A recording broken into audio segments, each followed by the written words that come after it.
오타쿠의 성지로 불리는 아키하바라.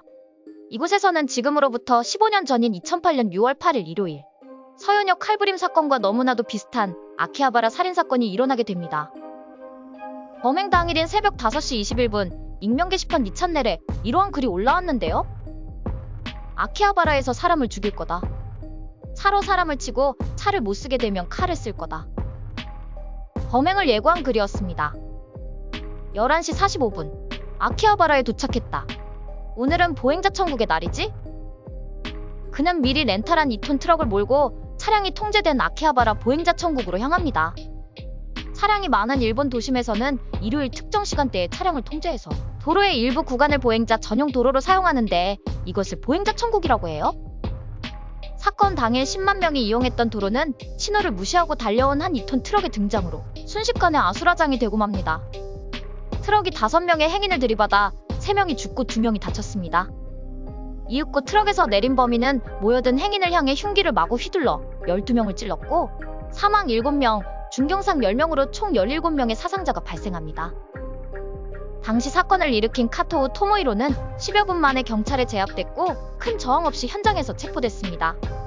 그는 재판장에서 범행을 모두 인정했고 당시 카토우 토모히로의 변호사 측은 그가 정신질환을 앓고 있는 심신미약 혹은 심신상실 상태라고 주장했어요.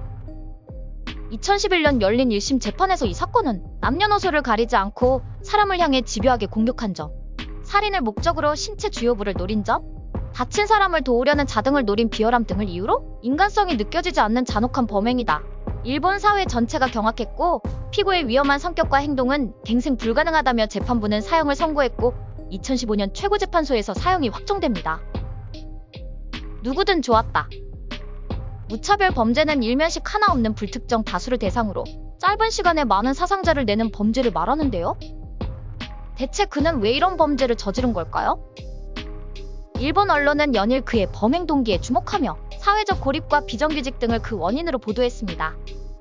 카토우는 2003년부터 2년간 센다이시에 있는 경비회사에서 2005년부터 파견사원으로 사이타마의 자동차 공장, 아오모리의 운송회사, 시즈오카의 자동차 제조공장 등에서 일하며 전직을 이어갔는데요.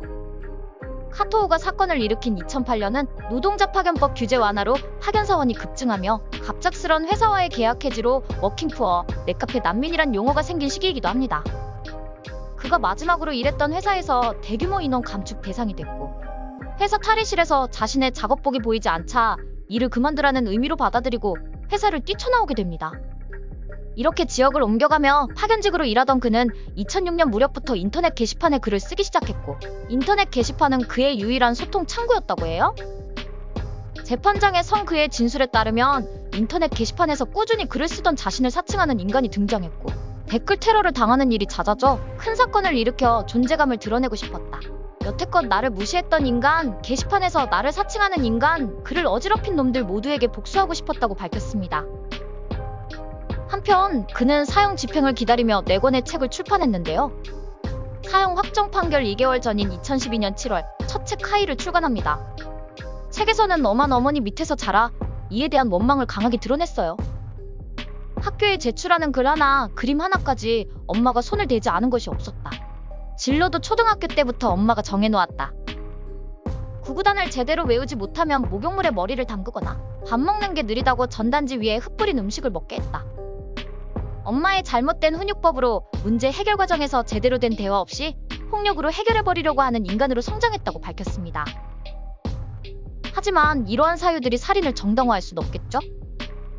카토우와 경비회사에서 함께 일한 동료 오오토모 슈이치는 인터뷰를 통해 여태껏 보도된 적이 없던 새로운 이야기를 들려줬는데요. 이 경비회사에는 카토우 토모히로가 들어오기 전에 이미 비슷한 무차별 살인사건을 일으킨 자가 있었다는 건데요. 카토우가 범행 방식을 선택하는 데 있어 그 사건의 영향을 받았을 거라고 전했습니다.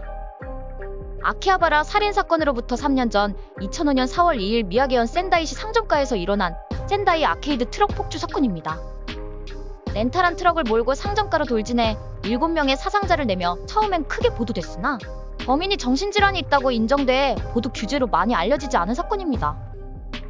그리고 오토모는 그가 사건을 일으켰을 때 그럴 만한 인간이라고 생각했다고 밝혔습니다. 카토우는 경비회사에서 직원들의 업무를 배치하는 중간관리직을 맡았는데 약한 사람을 이지매하는 인간이었다며 한 에피소드를 말했습니다. 카토우가 국도 중앙선을 긋고 경비하는 일을 맡았을 때 귀가 어두운 70대 노인과 한 팀을 이뤘다. 선을 긋는 작업 중에 노인이 선을 밟으니 카토우는 그를 향해 소리쳤다. 이를 제대로 알아듣지 못하자 참다 못해 노인의 멱살을 잡고 그를 아스팔트 바닥에 던져버리더라. 그의 문제 해결 방식은 매우 비상식적이었다고 밝혔습니다. 그렇다면 무차별 살상 사건은 일본 사회에 어떤 파장을 일으켰을까요?